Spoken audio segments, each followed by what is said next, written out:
connected to iPhone.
Purchase your tracks today.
Great townhouse.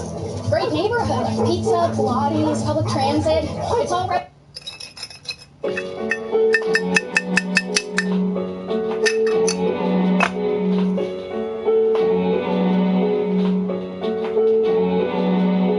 I just like the sound.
Morocco in the building. What's up, Morocco?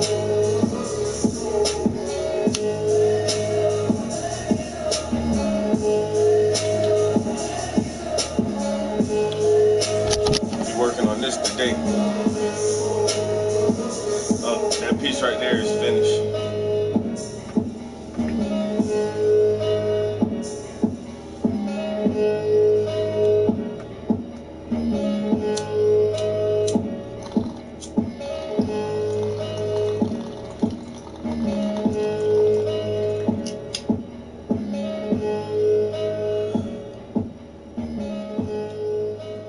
Motherfucking Morocco. Now at Menards, saving money on your next project with 11% off everything. The Nova Insulated Steel Pre-Hunging.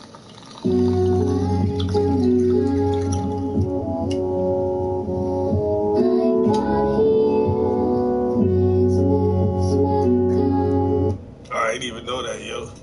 Y'all lost the World Cup, yo. Yeah, major football fans, huh?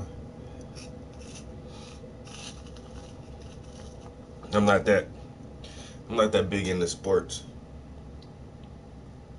As you can see, I'm more of an artist, not an athlete. I might have to look up some highlights though. That's normally how I watch sports, sporting events. I'll wait till it's all over, and then they'll get like the really good highlights, all the good passes, all the good scores and everything like that. You can watch that shit in like 5 minutes. Watch the best parts of the game in like 5 minutes, and I'll be satisfied with that. Like, I don't know, sitting through a whole sporting event doesn't seem enjoyable to me.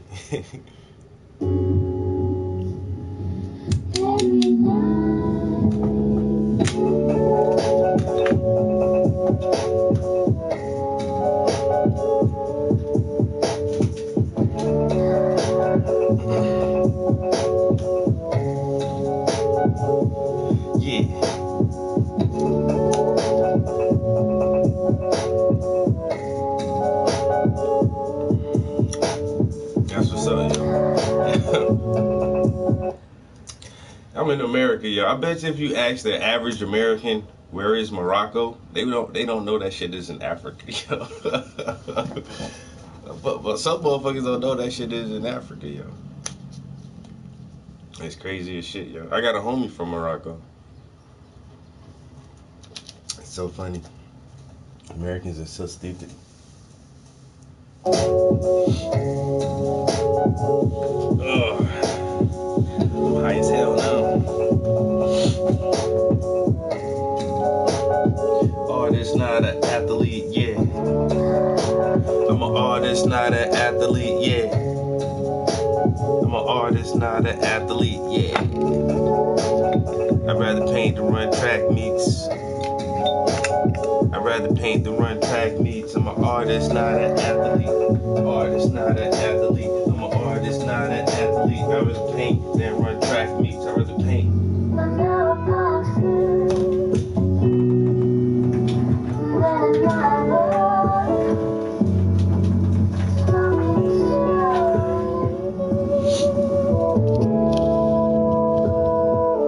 Yeah, I swear to God, yo, motherfuckers think Morocco in the Middle East somewhere. Like, nah, bro, Morocco's in Africa, man. So this is, I know I get a lot of glare from the TV screen. I use the PS4 Pro for streaming, and so the light from my television screen puts this really bad glare on the canvas. But all of this is just one layer of paint. This is the first layer, but you can, oh my God, you can kind of see like around the eye. I'm starting to add the second layer of paint. I actually added some to the eye itself and like right around, so you can see the colors start to lighten up and get a little bit softer. But it is hard to see with this fucked up studio setup I have. But yeah, so I started working on her inner eye right here. and around the top lid in here, and started coming around to her cheek. And I did a little detailing over on this eye, on the eye itself. I think I might want to work on the ear and come like this way over like that. So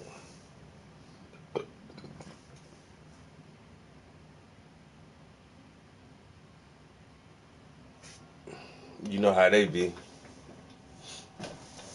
Give you some extra chores and shit. I'm gonna holla at you, bro. Yo, follow the stream, follow the YouTube channel and all that stuff. Catch me later on.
Guys, thanks so much for joining me today. We're going to talk computers, but I'd love for each one of you guys to go down the line and introduce yourselves.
juice. Motherfucker be talking about Picasso. I be like, Picasso? Man, he has some dope shit, man, but I'm like Michelangelo, motherfucker. Goddamn, Da Vinci, motherfucker. The black Da Vinci. Bro, I'm just trying to find a better angle to keep this camera at so that you can see a little more of the natural colors, because I always get that major glare. And I don't know, maybe I'm thinking I may move this light, or I was even thinking like taking one of the light bulbs out. But what if I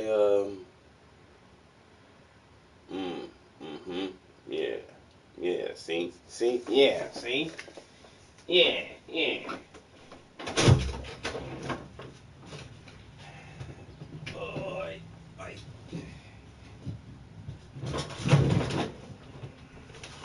I gotta be a fucking engineer, a goddamn interior decorator, professional light setup guy. Man, I wear too many hats, man. I need a team. I need a team to help me with this shit. You know? Now the motherfucker got me climbing up step ladders and shit, man. Hey, the artist shouldn't have to do all this stuff. You know what I'm saying? What? I'm gonna fuck some shit up, bruh. Oh, hell. Oh, why the tight in my damn it? Boy, I done moved the damn light, boy. Oh, shit. I don't know what I'm gonna do. About to fuck some shit up, man.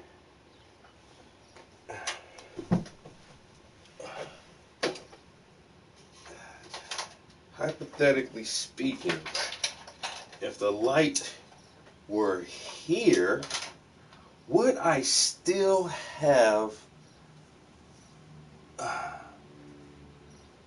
ample light for painting without the glare? So let me try a makeshift setup real quick, because I'm gonna just nigga rig some shit. If you white, don't ever use that phrase.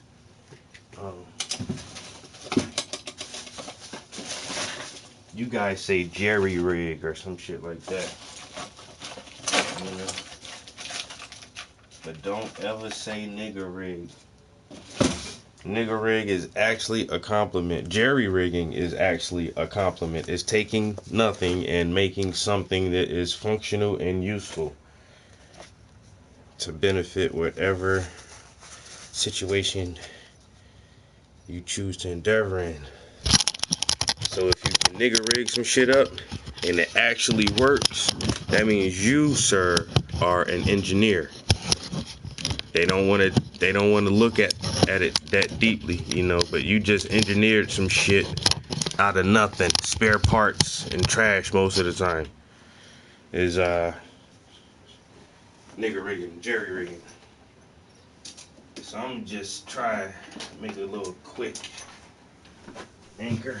I'm gonna fuck some shit up, I guarantee you, though. Alright. No measurements needed. What? Why, Trap? Cause, boys. See, then that's gonna fuck up that. Oh, no. No, that won't be good. That won't be good enough.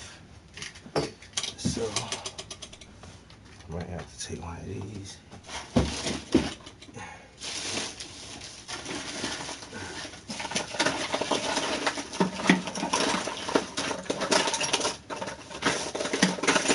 Okay, always wear your PPE, okay? Safety first, guys.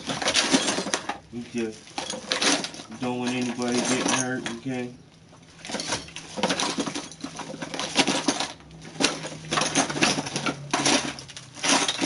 Really? Really? Not even one? I gotta have one.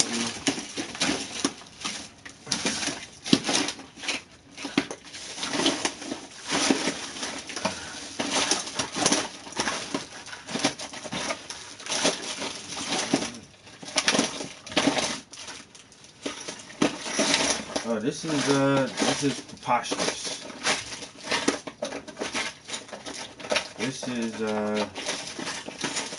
obnoxious.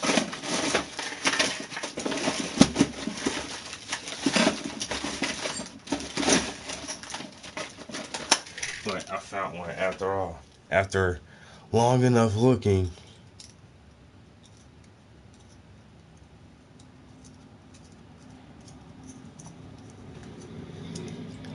A new, what? A bulb. Oh no. No, that shit's been there.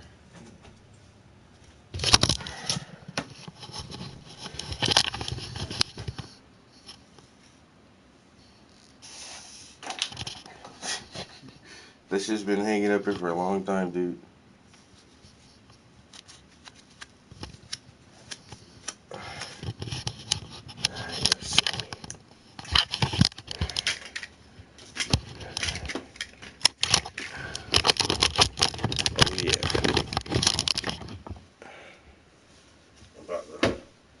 Screw this shit right into the motherfucking ceiling. As soon as I can find my screwdriver. The screw's too big. I don't give a damn how big your screw is. I don't know why I'm using a screwdriver.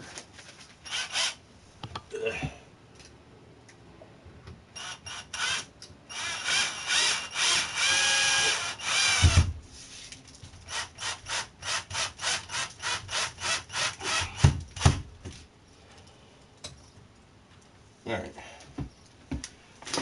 Let's see some shit. I can't wait to get my own studio so I can set that motherfucker up the way I want it.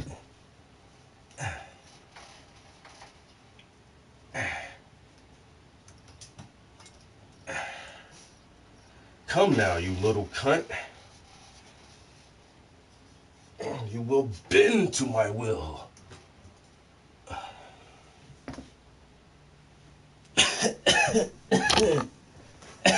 Cough.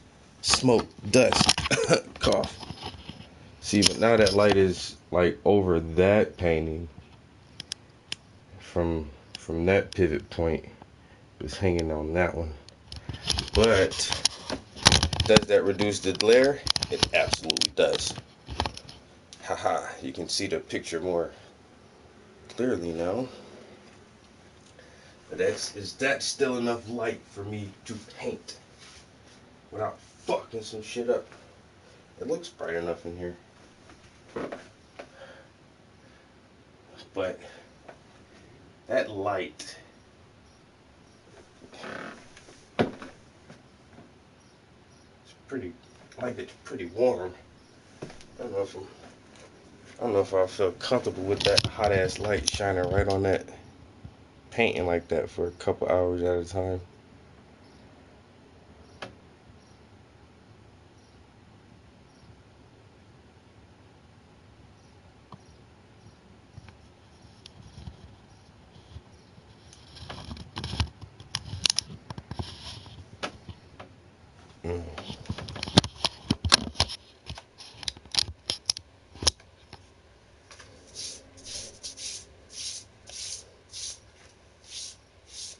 Alright, let's see.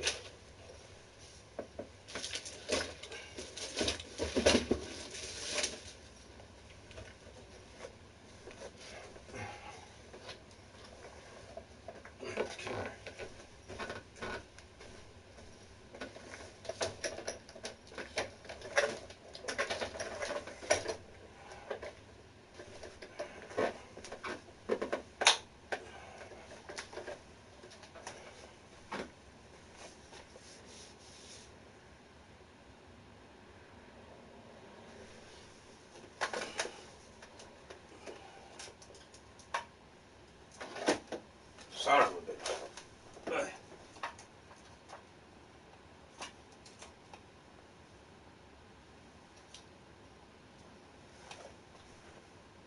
See, that bulb puts a glare back on it.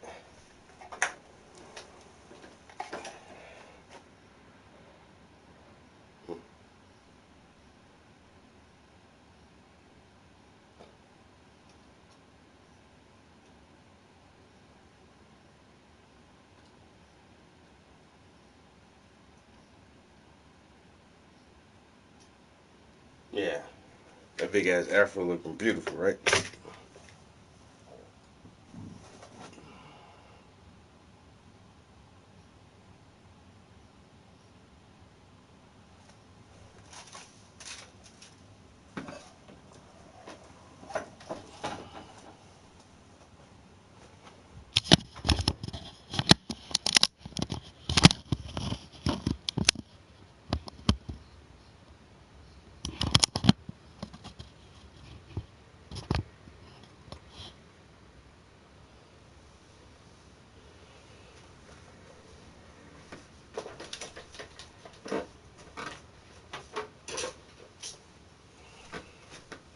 I'll leave that out for a minute.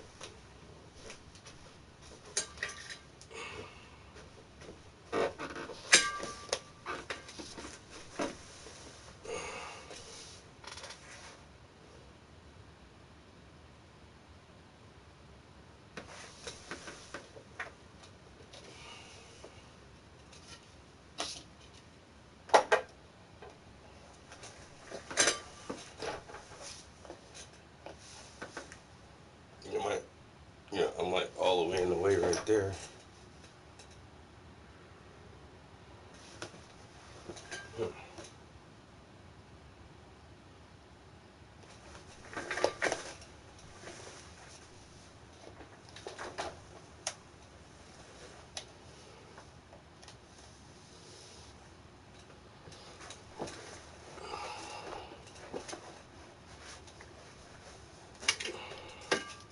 Might have to put you guys on a tripod.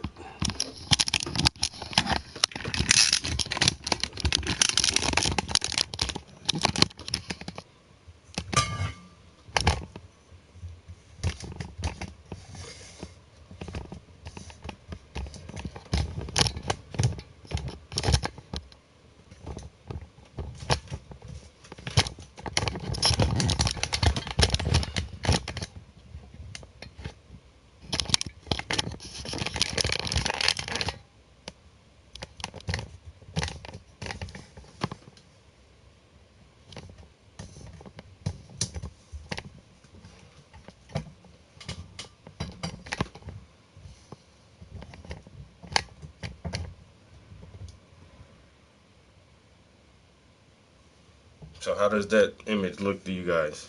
Is that cool? Is that kosher?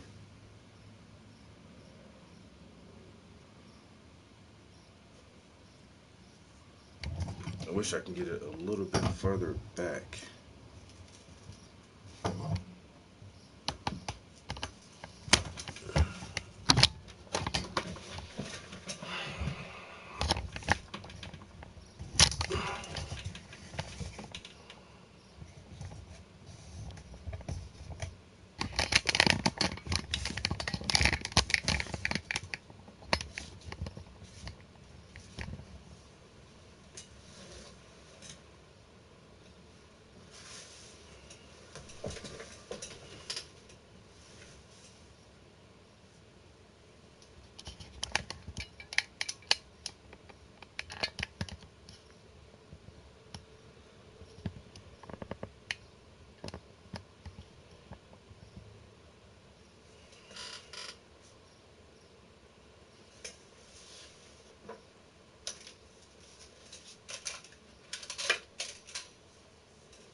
Now I gotta get fucking comfortable. You know what I'm saying? Shit. Goddamn. Step on step ladders. Change motherfucking light setups around and shit, man. I gotta put cameras on tripods. What video?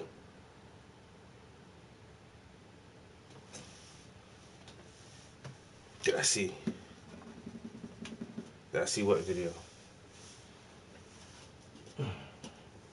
I'm in here working, man.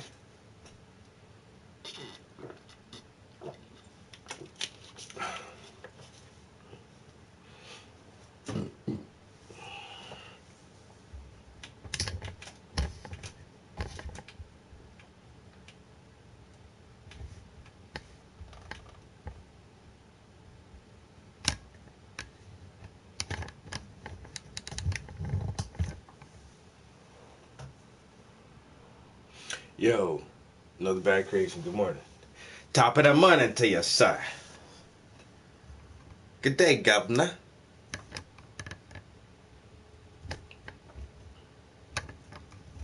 I'm fucking shit up. See?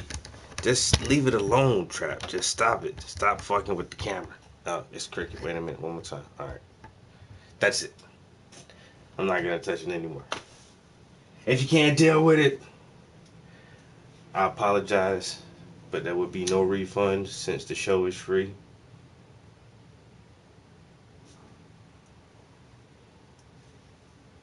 Oh, my man Isaac Arthur put out a new video. Boy, I gotta listen to that shit. I done took so long. The Bluetooth turned off.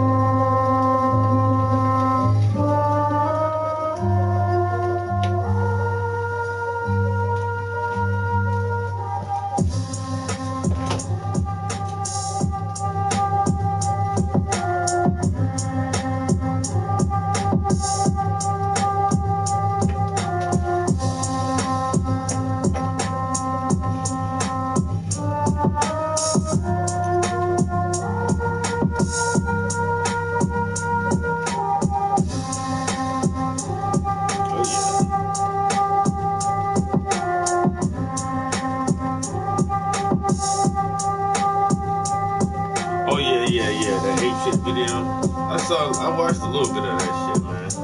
I don't know, never been a really big Jay-Z or Beyonce fan.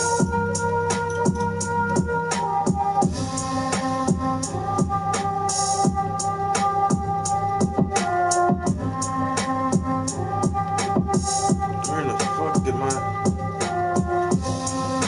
Alright, I lost my roll of tissue. God dang it. Oh, it's right here. Never mind. I found my roll of tissue.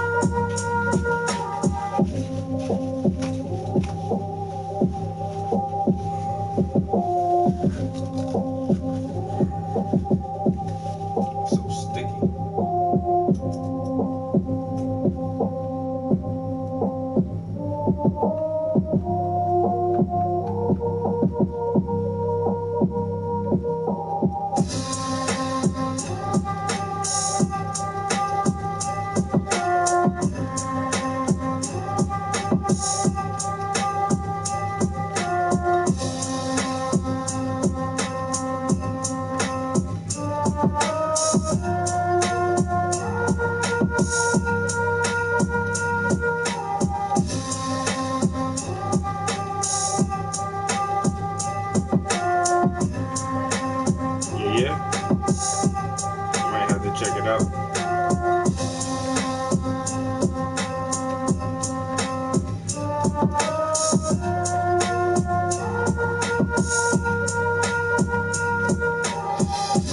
Not really. I just had a little event on the 10th of June. Nothing really major. My next show probably won't be until December.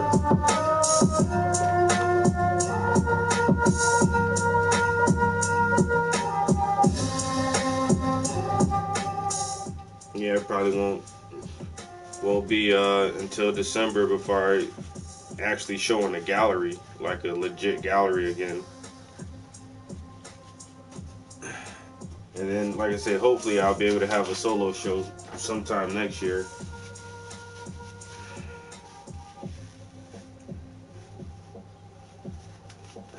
maybe have 2 solo shows next year if I win that fucking Swiss Beats challenge.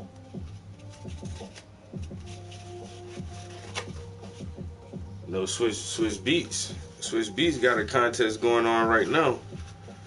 He gonna give 20 artists $5,000 to put on the art show, however you want to do it, wherever you want to do it at, and whatever profits and commissions you make off that shit, you keep 100% of that shit. He literally is just giving 20 people $5,000, but it has to be for an art show. So I submitted for that shit. Let me get one of them 20 slots, yo. Damn. The bragging rights, oh my God. I'm not gonna tell anybody like, yo, I'm better than you are, but I'm gonna look at them with that expression on my face. It's like, no, I wouldn't do that.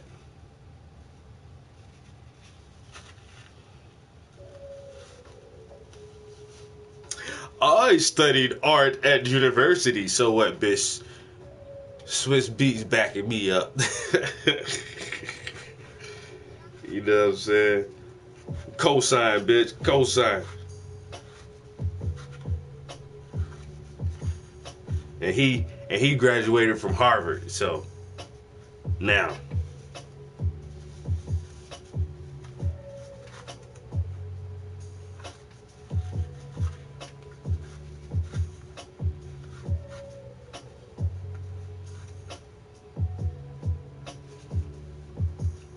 Yeah, that's what I did. I hang the Dank series at one of my homies' boutiques. He's in like I don't know, it's kind of hard to describe like where his boutique is at. But there's like a lot of expensive shops around there. And you know, it's like, I don't know. Motherfuckers gotta have some bread to go shop at that shit, yo. You know what I'm saying? I got a shirt from my homie. I don't know if anybody ever heard of this shit, but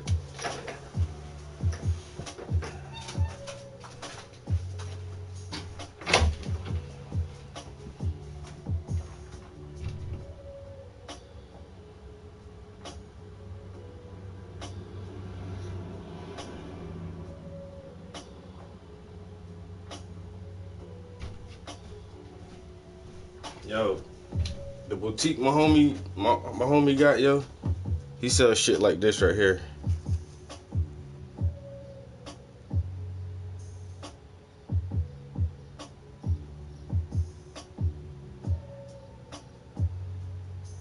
Yo, anybody ever heard of this shit? Psycho Bunny?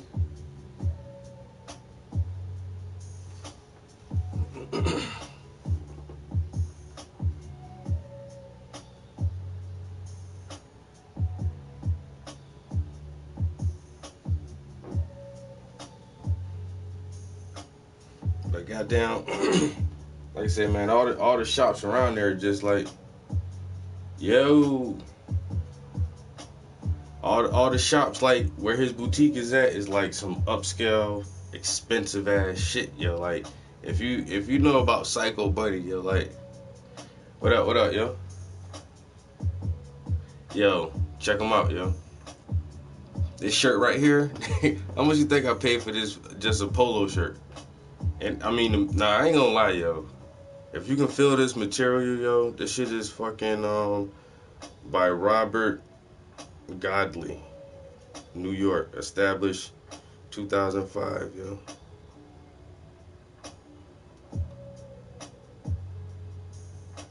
Yo, they got some Pima cotton. This shit come from Peru, yo. Some Peruvian cotton.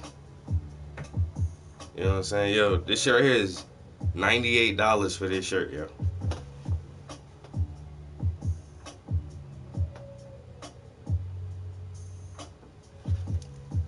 Word? Yeah. I say, man, they still more people coming out of North Carolina than South Carolina, yo. Like, motherfuckers from South Carolina still can't get their shit together. But that's where the Dank series is hanging at my homeboy's boutique. Motherfucker, like a boutique, like, yo, you go in that shit and see what kind of shit he's selling, yo. And have your work cut out for you. No. He don't design clothes, but he go to New York and get like the hottest up and coming designers and bring them back to his shop, yo. He got some fucking like he gets shoes imported, yo, like real Italian loafers and shit. Motherfucking $800-900 for a pair of shoes. Man, he got this one fucking. I was gonna get this Goose Down he had over the wintertime, man. But that shit was like $900. I was like, I can't pay $900 for a goddamn coat. But that shit was like some German shit, yo. Like, he got all kind of crazy ass shit in his shop, yo.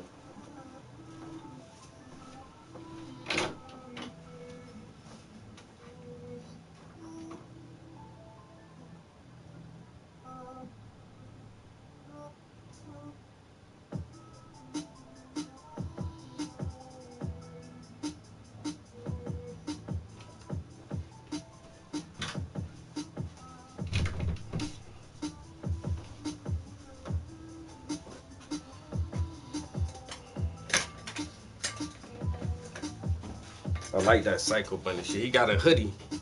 He got a Psycho Bunny hoodie. I might get that shit, yo. But even that shit kind of expensive. That shit was like $2 something. Oh, that boy recognized that difference, boy.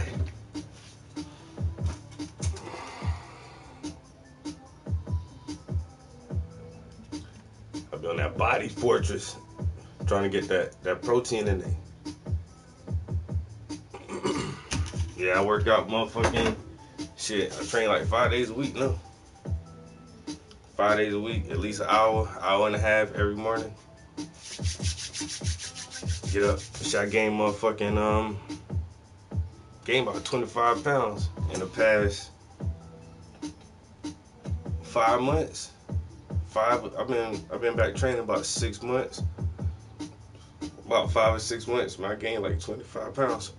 Just, I don't know, eating more. Like, I know a couple professional bodybuilders. I used to work out pretty good. Like, I think my genetics are just like decent, you know, where the men in my family, we don't really get overweight and obese, and we, like, all the men in my family, all my uncles, my cousins, we're just kind of lean and have wide shoulders. That's how we're fucking built.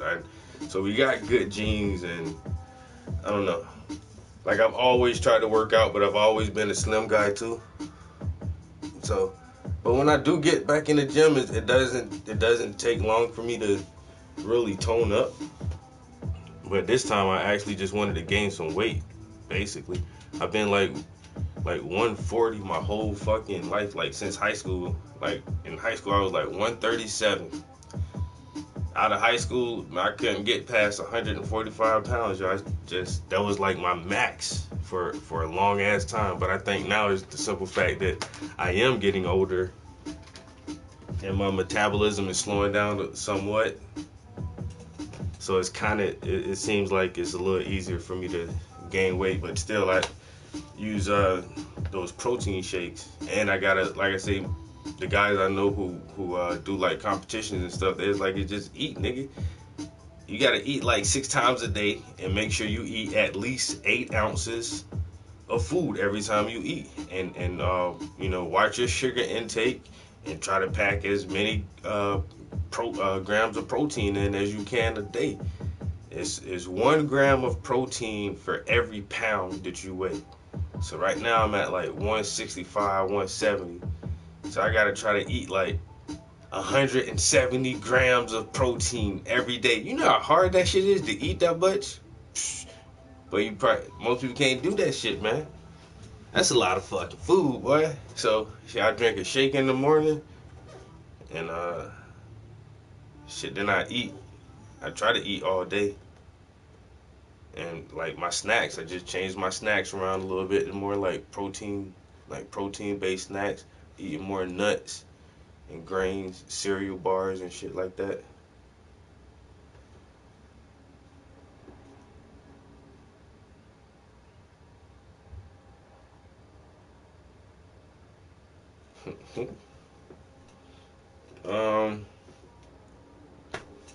I'm just working on some yeah, you gotta watch that salt, you know. But shit, I'm just working on some shit for myself right now. Nothing, you know, nothing for nobody else. I follow a photography couple, a husband and wife couple on Instagram, and this is some of their photography. And I just love their photography so much. I just asked them, like, yo, can I paint some of your pictures? And they was like, sure. So I got I'm working on this one.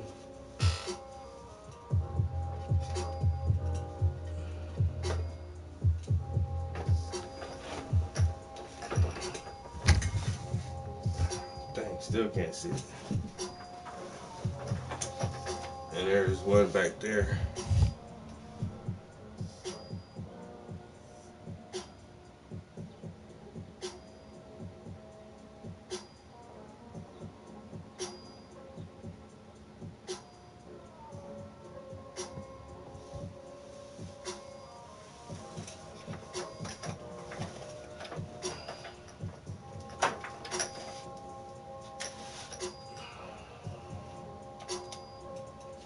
Alright.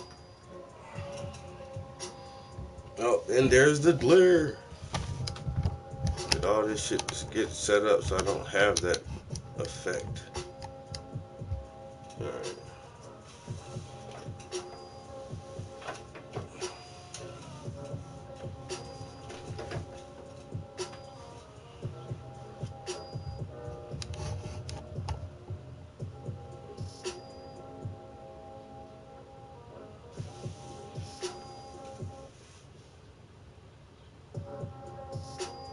Oh, they wanna.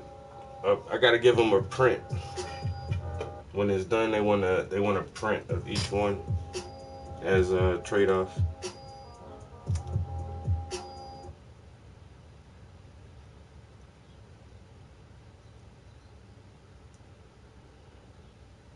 Dust to dust, ashes to ashes. Our technological civilization's phoenixes, serially arising from the ashes of their forebears.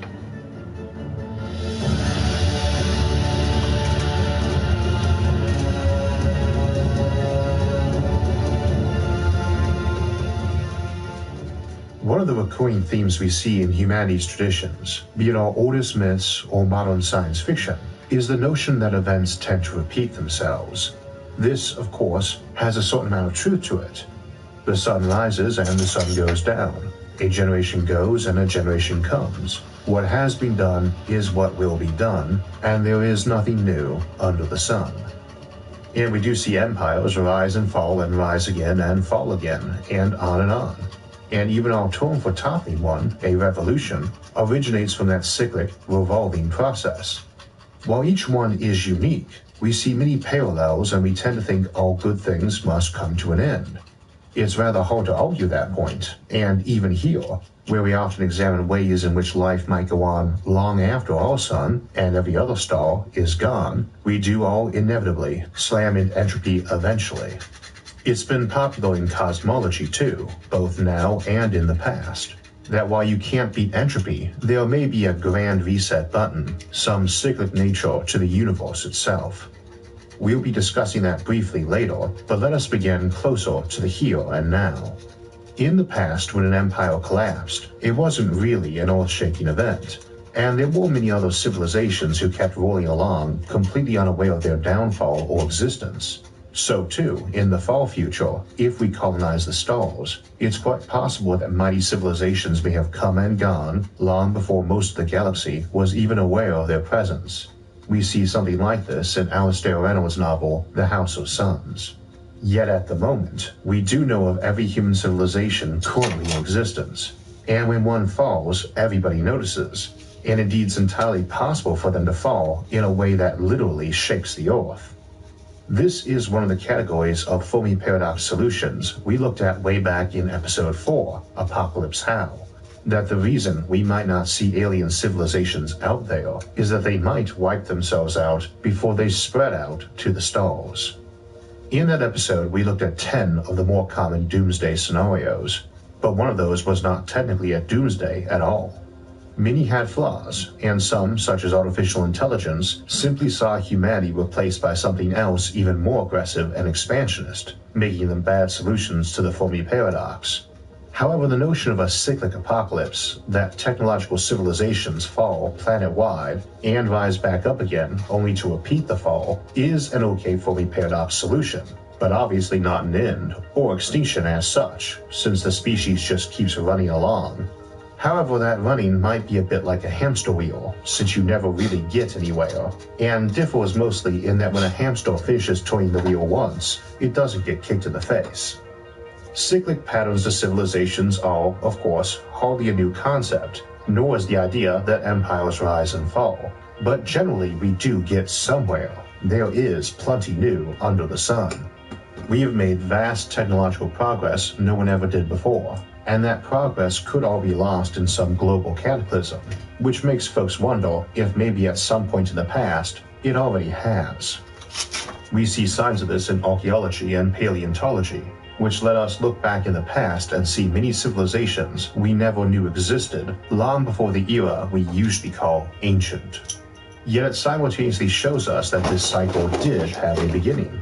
We know humanity had a beginning. We know there wasn't anybody building civilizations before us. And indeed we know that the Earth, the Sun, and even the universe had beginnings. Or we are fairly certain anyway, and we'll discuss that more in a moment. So too, while we know this universe began about 14 billion years ago with a Big Bang, and evidence tilts toward an ending in an expansive and cold time uncountable eons ahead, what we call the heat death of the universe, we don't know that this is all there is, or that this universe isn't just the latest version either. The notion is fairly simple. Humanity gets good enough at technology to pose a massive threat to itself, and blows itself up before getting out to the stars. But it doesn't quite wipe out everyone, and the survivors need a long time to rebuild. A time of hardship and privation, during which much of their knowledge is lost. But eventually they rebound and do it again, and again, and again. From a philosophical perspective, this becomes a bit of a Groundhog Day civilization, though not as extreme as some we've discussed, where folks are hitting a literal reset button to begin again for some simulation of the planet and its people in some era. Even if civilizations did this every 1,000 years for 1 billion years, you wouldn't see much actual repetition, except in broad strokes, and that is a difference between a cyclic pattern and pure repetition. However, a problem arises in that after the first time, the game has changed a lot. For example, while there are alternatives to fossil fuels, ones that might even develop just as good and fast in their absence, they definitely shaped us and are obviously not available for a cyclic pattern. They take huge amounts of time to form, and we use them up a good deal faster than that, meaning iteration 2 of a civilization probably would not have them, nor presumably have to worry about its dangers for collapse. If a planet goes into a big climatic change from carbon dioxide and recovers in whole or part, that's pretty much a one-time problem, or at least one that can't recur for many future cycles. The simple existence of such fuels or ore deposits is a strong indicator we are the first advanced civilization to arise too, or they shouldn't be around. Or at least they wouldn't look like they do, as a hunk of steel that's rusted in 1 million years since someone used it still won't look like natural deposits, nor would radioactive materials have the elemental isotope compositions they do. You can make a similar argument about atomic power sources. Uranium is quite common, as these things go, at around a part per million in the Earth's crust, and we expect a fair amount in the mantle and core too, so it could be renewed a bit by volcanoes, but we have to enrich that to get the more rare isotopes out, as they decay fairly quickly.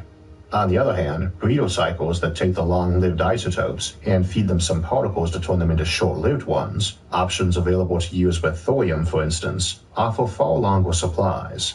Indeed, by sheer total, a very long supply. But for mining purposes, it's less about total than totals of concentrated ores. The oceans contain an estimated 10,000 tons of gold, for instance, just floating around in the seawater, at a rough value of about $500 billion. Needless to say, nobody is really jumping to extract that. If a civilization flops over and has to rise back up again, it can extract resources from less ideal deposits, and for some materials, like aluminum or silicon, these are the next best thing to infinite. But for others, these lesser deposits aren't very economically viable. So we have a notion that perhaps civilizations that fail to get into space on round 1 or 2 might have exhausted the concentrated ores needed to get into space on later cycles. But this one at least can be dismissed fairly easily. The garbage heaps and junkyards of civilizations will tend to be rich mining sites should those ores run low, and you need at least many hundreds of cycles before you start running out of those construction materials. It's a little harder for things like oil and fissile materials, or even things like phosphorus, which we find.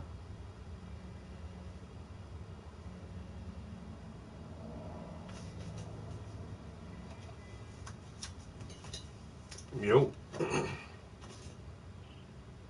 What up, bro? You had a long night. Oh, hell. That sounds like a story to tell.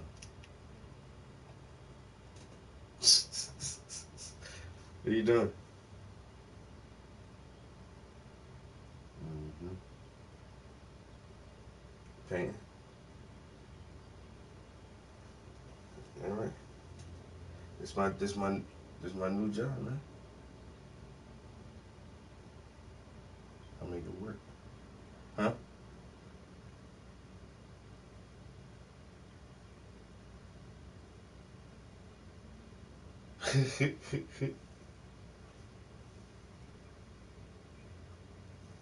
I keep with that one spot, man, by Jamaican Junction. I gotta call that dude and see if they want to rent that shit out. Huh? Yeah. It's right across the street from Jamaican Junction. Yep. No, it's next. Oh, that's what it was. Right next door to it. That's the old Goodfellas.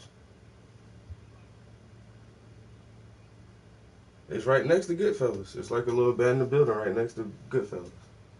Right beside that shit. Oh damn, I didn't know that.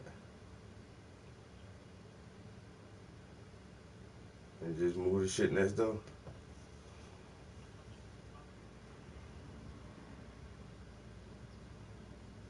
Mm-hmm. That's why I figured it's a high traffic area. It's down the street from the university. Nothing else I can get some college kids to come in there and check some shit out. Maybe get some, they college kids got money. They'll get some kind of shit done.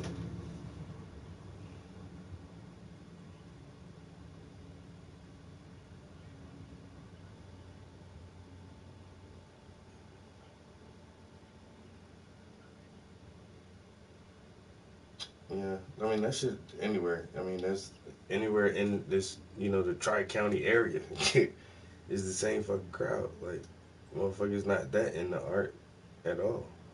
So, if anything, just put some shit where there is some type of fucking traffic.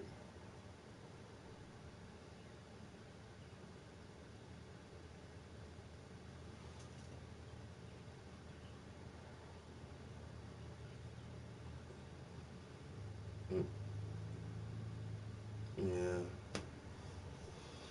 yeah. You can tell where they want to invest their fucking dollars at, man. Well, our tax dollars. They don't put that shit on the south side, the west side.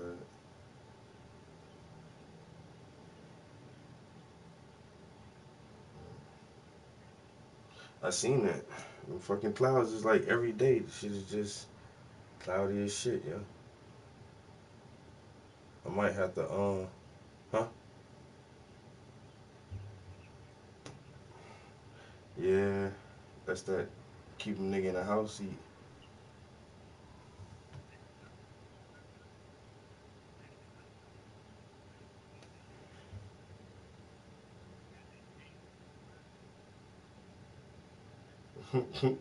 To Florida people, it is. It's normally 85 degrees.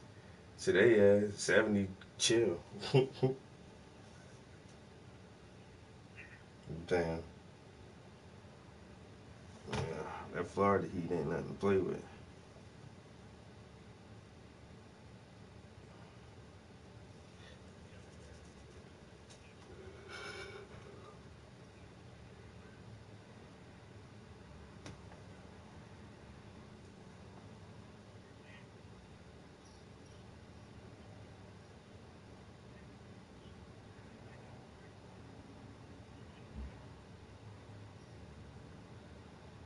Damn.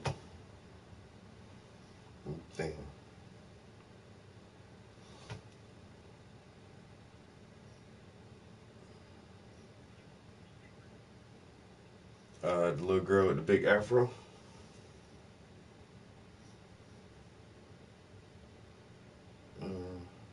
I started it a while ago, but I had to do that commission. So now I'm finished with that commission. Yeah, that shit just, yeah, it's just drying. Yes, sir. For the money, son. As soon as that shit dry, throw that shit right in UPS, and it's going to fucking Miami.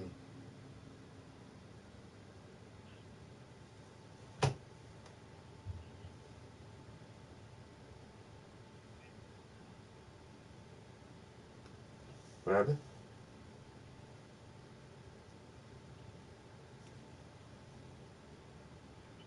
Mm-hmm. Yeah. Oh yeah, yeah, yeah, yeah. Let's see. Oh, motherfucker Mike can get us some shit in the mail.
Mm-hmm. Yeah, I mean, if the worst thing Christians don't do is like historical research, like do like real, just do history, read the history of the church. Where did it start? How did the religion start? Who are the real founders? Where did all these rules and stuff come? And don't use the Bible for the history because they'll go to the Bible and say, "Well, the Bible says no, no, no, no, no, no." Okay, so who printed the Bible the first? When was the New Testament and the Old Testament first put together under one cover? Do you know the dates when that shit happened and who was the first person to do that? Do you know when were all the books organized into the Old Testament or the Torah? Most motherfuckers don't know the Old Testament was called the Torah and it was a complete book. The Old Testament was a complete book. It was finished. But even where did those compilations of writings come from? And nobody don't know this shit, you know what I'm saying? Once you read the history on that shit, man, 325 AD at the Council of Nicaea, they tried to determine the divinity of Christ, if he was a created creature, if he was a really divine being from heaven. And they debated about that shit for like 200, 300 years trying to figure out if if Jesus was real or not. If he was real, there wouldn't be no fucking debates over that shit for centuries. You know what I'm saying? And the whole thing is the shit is made up. It came from motherfucking a Greek guy. I mean, a Roman guy named motherfucking Serapis. If you look that shit up, man, Serapis Christos. The motherfuckers went into Egypt and stole some of their fucking gods. This guy named Apis. It was a bull god, and they turned Apis into Serapis and start giving them all these divine qualities, and then they start calling themselves the cult of Serapis Christos. And then after a while, Christos turned to Serapis Christ, and then that shit turned into Jesus Christ. The whole story is just made up. It's just shit is just made up shit from nowhere. You know what I'm saying? But motherfuckers don't want to do the real history. And the only time Jesus is mentioned outside of holy text like the Quran and the Bible is one person mentioned this motherfucker named Josephus Flavian. And when you do the research on Josephus Flavian, like, this motherfucker was a liar, and all he was trying to do is everybody just wanted to use the motherfucking the church as power and authority. So yeah, these motherfuckers gonna talk about and well, he didn't even say. He said that Christ was one of the messiahs, like one of the messiahs. Come on, man, get the fuck out of here. And it's the more historical research you do about that shit, everything in is like allegorical stories. It's all stolen from what they call pagan religions, like voodoo and motherfucking ancient motherfucking Egypt and all that shit. They blend all that shit, man, into one religion. Catholicism, Judaism, and fucking Islam, and all them shits come from the same old ass pagan stories, yo. The Gilgamesh epic, motherfucking the Anunnaki creation story, the fucking Isis, Osar, Set, all that shit. All that shit just blend together to make they fucking Jesus, Moses, and all the other biblical characters and shit. Noah. Man, those characters come from different stories, but they just got different names. That's all it is. But motherfuckers don't want to look at that shit. They just say, oh, the Bible is the only way because God said so. Well, 1,000 years before the Bible was ever written, 1,000 years before anybody ever said the name Adam and Eve, you have the same story, the exact same story of a virgin birth, a death and resurrection 3 days. How the fuck do these people tell the same story 1,000 years before the Bible was written? And Christians won't never be able to answer that shit, yo. Oh, because the devil put it there to confuse people. That's the only answer you'll get. Oh, the devil's always trying to confuse people, so he went back and planted stories. Like, get the fuck out of here, man. I can't. I mean, the Bible is a good moral compass in some parts, because the shit talk about slavery and slaves should obey their earthly masters, and women shouldn't speak, and women can't be priests and all this other shit. It's just like it's completely male dominated. They take all the power from the female. I don't know, like. But then they say, oh, love thy neighbor as thyself and all this other good shit. It's like, what the fuck, man? The Bible is so fucking confusing and backward, is ridiculous. But they make sense out of that shit somehow. They gotta believe that shit because they scared that there's nothing after death. That's it. Motherfuckers get to the end of their life and get scared of death and just hope to live forever. Well, the only way I can live forever is, become reborn again as a child of Christ. Well, how you gonna be a child forever? You can't be responsible for yourself. I thought Jesus died for your sins, but every time you join the church, they want you to be baptized and reborn as a child of Christ. So now you're just a fucking child. You're not in a position of adulthood or authority to dictate your own destiny. You just gotta live by this book and the words from 2,000 years ago and listen to your preacher, because you're a child, because everybody's here is a child now, because you're reborn as a child of Christ. Like, fuck all that child. I'm a grown ass fucking man. I ain't no child of no shit, and I ain't gonna when you die ain't gonna be no heaven, and everybody, we all brothers and sisters now in heaven, right? So that's fucking incest, right? Like, what the fuck? How my mom gonna be my sister? How my uncle gonna be my brother? Come on, man. That shit, none of that shit don't make no damn sense, man. And then that shit when they practice motherfucking cannibalism, eating people and shit. Every time you do the communion, oh, this is the flesh of my flesh, and this is the blood of my blood. So you telling me symbolically you eating somebody's flesh, and symbolically you're drinking somebody's blood? Like, get the fuck out of here. I'm not participating in no shit where I'm eating flesh and drinking the blood of Jesus. It's fucking cannibalism.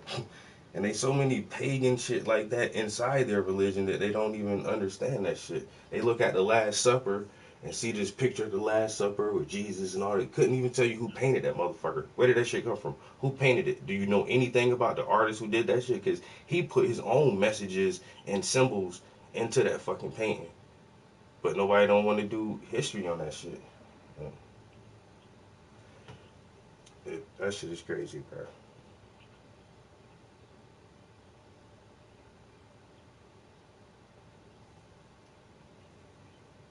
No. It ain't in no damn Bible, I tell you that though. Cause they Hindus and they goddamn everybody can practice whatever religion and still be a good person. It ain't the Bible don't make you no good person. The Bible ain't gonna save your fucking soul. Jesus ain't gonna save your soul. Cause there's thousands of other religions that people practice filled with good people who do good deeds their whole life. You know what I'm saying? And they the same religions got murderers, killers, pedophiles, and everything else in that shit. And then we still got a handful of tribes in the Amazon and off the coast of Africa that's never made contact with any modern civilization. Who knows what the fuck they believe in? You know what I'm saying? Just still living in the wild. So you telling me these people going to hell because they don't know who Jesus is? Get the fuck out of here.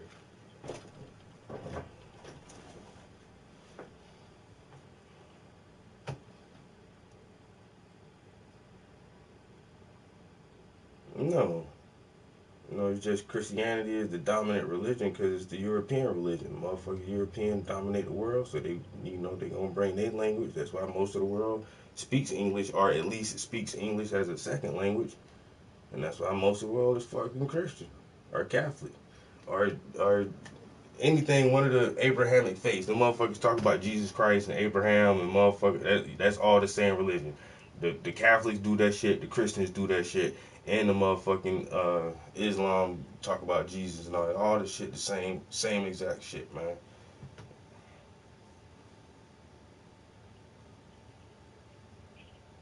Let me get back to this painting, bro. I'm gonna holler at you later on. Alright. Concentrated, but then scattered out in fields to make up for things like would tend to be rich mining sites should those ores run low, and you need at least many hundreds of cycles before you start running out of those construction materials.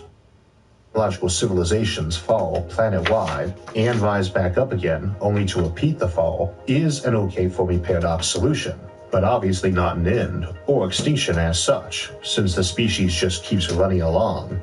However, that running might be a bit like a hamster wheel, since you never really get anywhere, and differs mostly in that when a hamster finishes turning the wheel once, it doesn't get kicked in the face.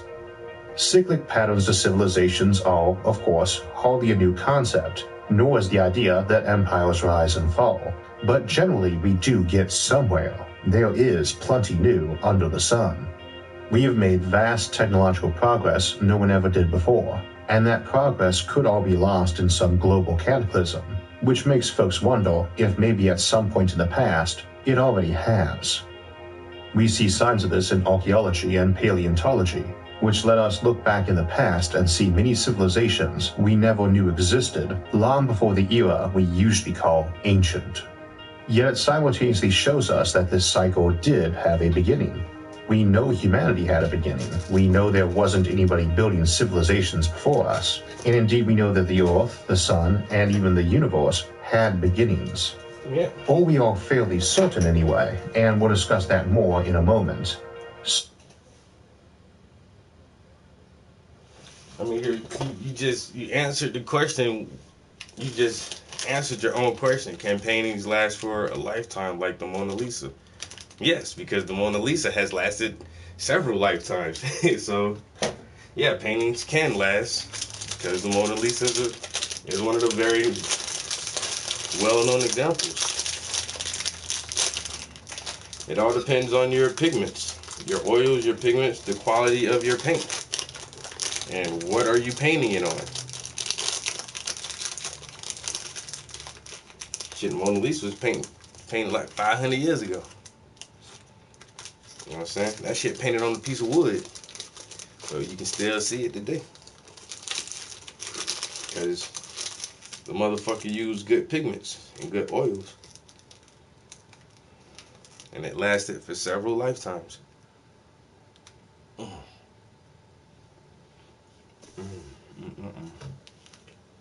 So too, while we know this universe began about 14 billion years ago with a Big Bang, and evidence tilts toward an ending in an expansive and cold time uncountable eons ahead, what we call the heat death of the universe, we don't know that this is all there is, or that this universe isn't just the latest version either. The notion is fairly simple. Humanity gets good enough at technology to pose a massive threat to itself, and blows itself up before getting out to the stars. But it doesn't quite wipe out everyone, and the survivors need a long time to rebuild. A time of hardship and privation, during which much of their knowledge is lost. But eventually they rebound and do it again, and again, and again.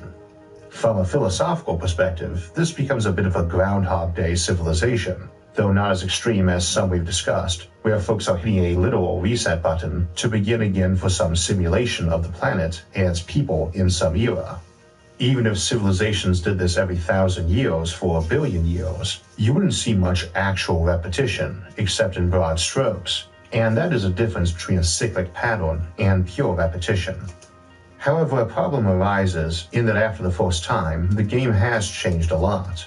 For example, while there are alternatives to fossil fuels, ones that might even develop just as good and fast in their absence, they definitely shaped us and are obviously not available for a cyclic pattern.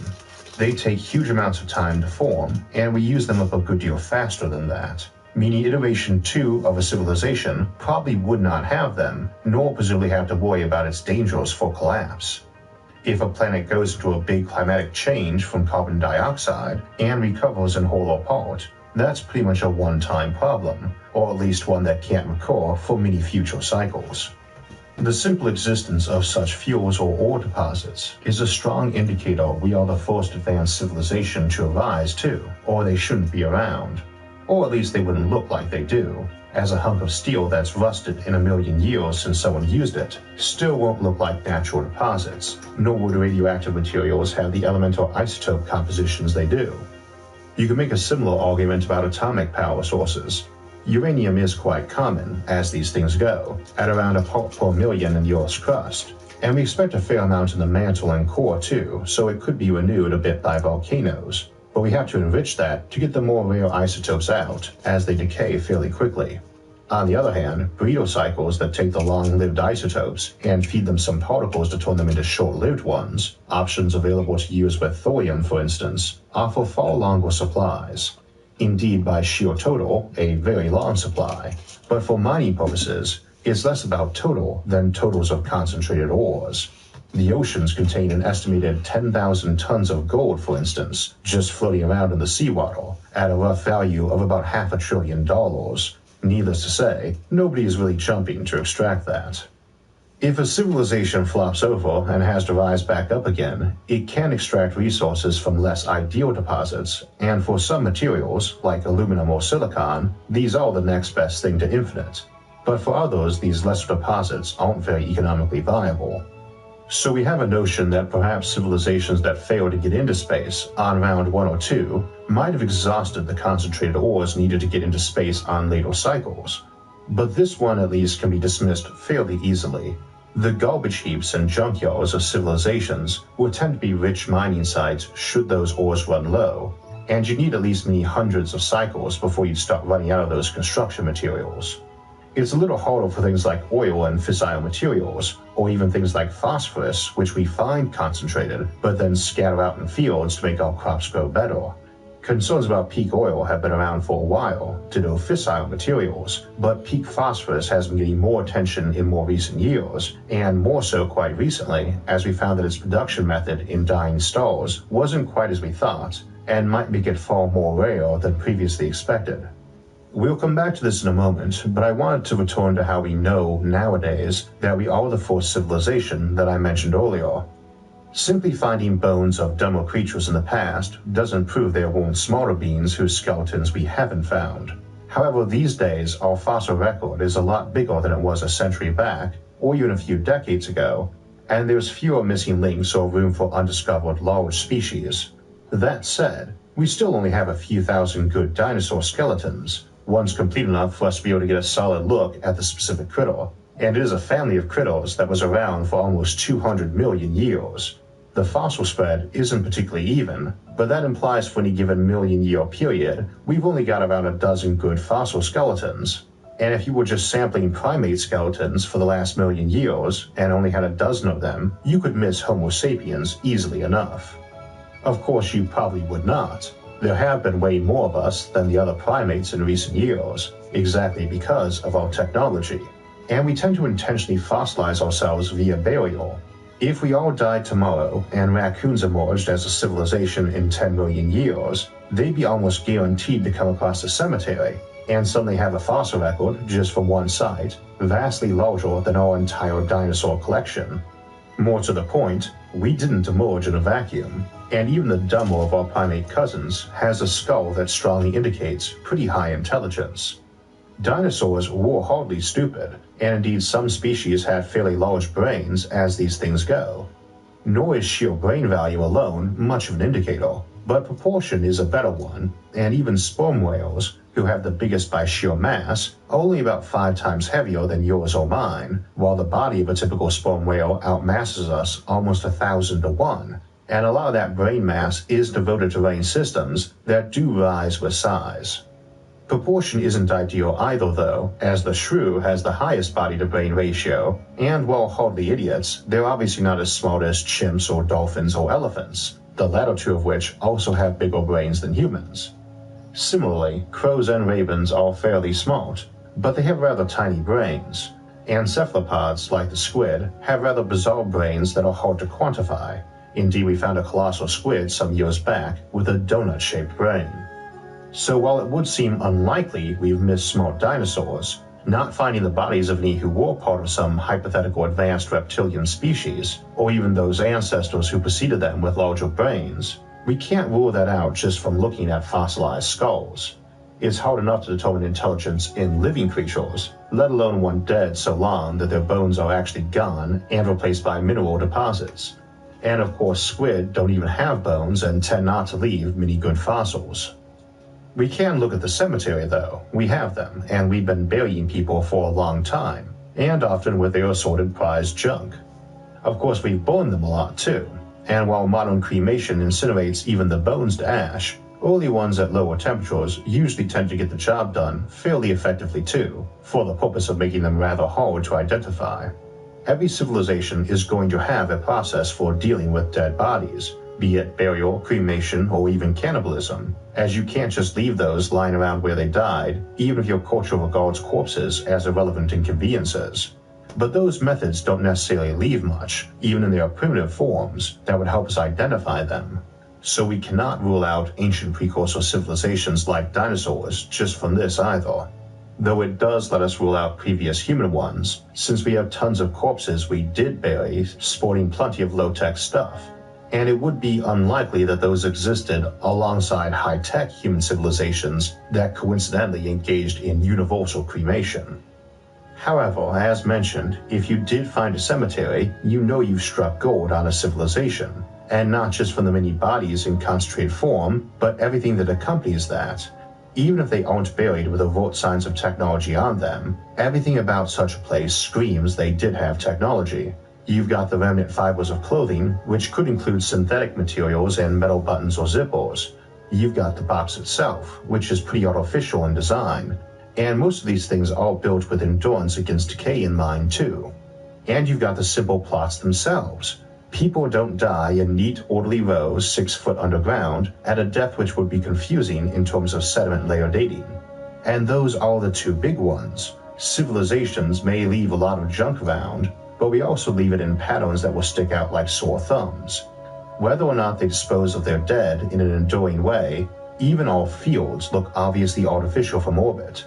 Plants don't naturally grow in nice rectangular fields. A skyscraper might fall over given time, but its foundation is going to last a very long time as a big, obviously geometric chunk of rock. Freeways might crack and crumble and end up as the base of a future river where they cut deep, but it's going to be very hard to miss running into those even millions of years later, and not seeing them for what they were, let alone just centuries or millennia later. We leave right angles and geometric patterns all over the place.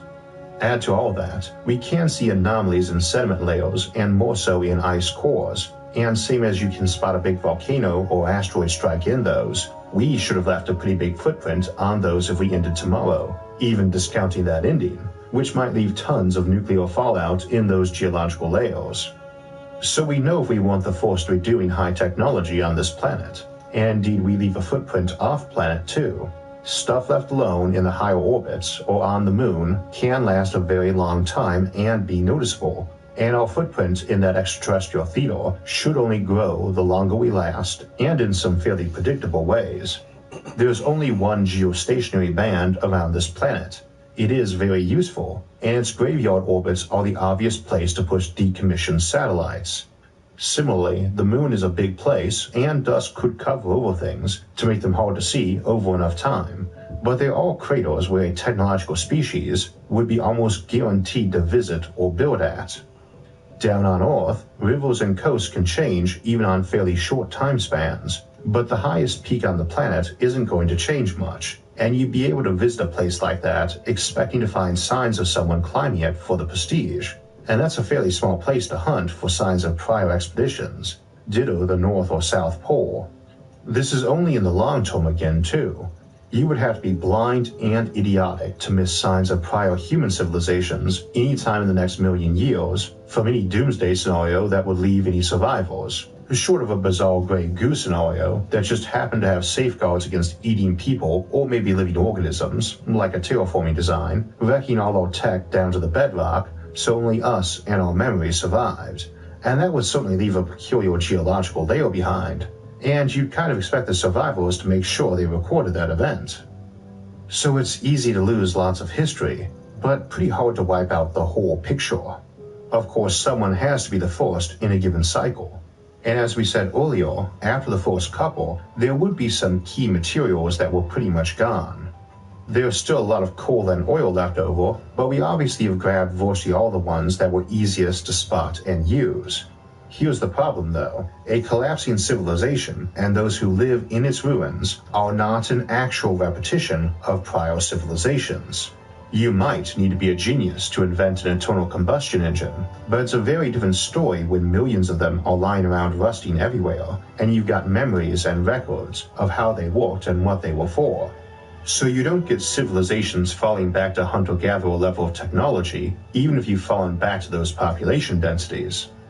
You could also fit just about every important bit of technology discovered prior to the 20th century into one shelf or chest of books, but even such time capsules or protected archives are overkill, because to rediscover atomic fission only requires one mention in a book or tale considered trustworthy that describes the process even in vague terms to give emerging scientists a huge head start or target. We've printed millions of periodic tables down the years, many of them laminated or otherwise made sturdy, and you're going to come across tons of those in a fairly recognizable layout that you can piece back together for a complete table, even if most copies decayed so this or that element was damaged or the text faded. Every corroded battery discarded, every appliance, every magazine, every trash dump carries instruction manuals for rebuilding our civilization. Just one semiconductor, disposed of in a way that makes it clear it was a vital component, is a huge clue to all of our electronics and solar power, and they're ubiquitous in all of those too, so it's hard to miss them. And you don't need fossil fuels or fissile materials to launch spacecraft either. Heck, one of our most common rocket fuels is liquid hydrogen and oxygen, or water that's been separated. You don't need oil to run a car. Ethanol is good enough, and we've been making biofuels for a very long time, longer than we've been digging that stuff up. It takes land you could be growing crops on, but not so much you couldn't have engines. It could be a problem if they did actually have to build up from square one again, since they'd likely be using all of their good land already for growing food. But first of all, you could still make a fair amount of the stuff, even if not as cheaply and abundantly as you need for lots of automobiles. And second, you are not starting from square one. Even a deliberate and systematic attempt to purge all records of technology, a process that would be nigh impossible, can actually only be done while using a fair amount of technology. How would anyone coordinate a global purge all the way down to our trash heaps and isolated cabins or outposts without a lot of technology? How would someone mangle your history so thoroughly that it didn't leave instructive clues without also eliminating the warnings of why not to invent certain technologies? You'd have to have a compelling reason that virtually everyone agreed with, that could be enforced long enough to remove the traces to make them hard to find, and which also warned people why they must not do it again. That, obviously, is where the cycle comes in. People forget why technology was bad and reinvent it. The problem is, the only way to do this requires such a systematic and coordinated approach, rather than accidentally occurring from a natural disaster or man-made catastrophe, that it's implausible to believe the folks doing it didn't take that cyclic problem into account. I'm very pro-technology, but I also know the dangers of it, and if presented with compelling evidence that a given level of technology is inevitably catastrophic, say artificial intelligence, I could turn against it. You know, you barely survive one machine rebellion and decide it can never be risked again, but that if you keep your technology around, it will happen again. You decide what the safest level of technology is and aim to build that in as the cap. Again, though, that's the problem. That's a decision, and one that requires coordinated and well-thought-out efforts. It's not a committee of wild-eyed zealots leading a purge and torching everything, because they'll ultimately fail with that approach long before they ruin enough stuff to knock us down more than a few generations of recovery time, and they'll miss books, many hidden or just lost. You need something sustained and coordinated, and that's going to be a committee that is carefully formulating a plan.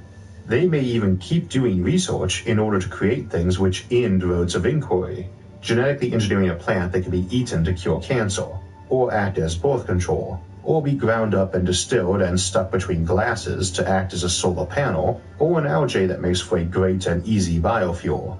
They may even create ways to make very simplified computers you need to grow and assemble, or flat out code information into redundant bits of DNA. How would we react if we started finding obvious math coded into our DNA and that of other organisms, and broke that code only to find a warning that said, "Do not engage in genetic engineering"? All the while, they're sending teams out to erect ultra-durable monoliths with detailed Rosetta Stones engraved on them and warnings, the exact opposite of the ones from Arthur C. Clarke's 2001: A Space Odyssey, trying to dumb down cultures rather than push them along. They may even genetically engineer humans to be a little worse at math, or produce fewer savants and outliers, slowing progress so that longer consideration of the impacts of technologies can occur. They are not trying to destroy history, they are trying to preserve it to pass along the warning, and they're trying to create the highest living standard at the safest technology level they can, both because it's humane and to minimize the desire to disobey the rules and reinvent the stuff. They're playing the wisdom of the ancients card for everything they can, by leaving some giant graphene obelisk on top of mountains and the poles and so on, so that anyone getting to those places can't miss them and is confronted by an ancient and wise and knowledgeable society warning them about Pandora's box. And remember, that warning is one we all take to heart, and we've never actually been bitten by it. There are no fallen empires killed by their own technology in our past. Our ancestors tended to worship their ancestors as fonts of wisdom, and we know now they mostly were not, but we still take their advice a lot, and would more so if we had evidence confirming that desire that they were more knowledgeable than us. Now that could break down eventually, though if your Rosetta Stones are made enduring and numerous enough that they can't be missed, it might not, especially if you accompany that with a Alright guys, kind of short stream this morning, but I'm about to get out of here real quick. I'll definitely be back in here later on today, continue to work on this. So I did, give me my camera, give it to me. So I did get, work on that air a little bit, trying to get some more details in there.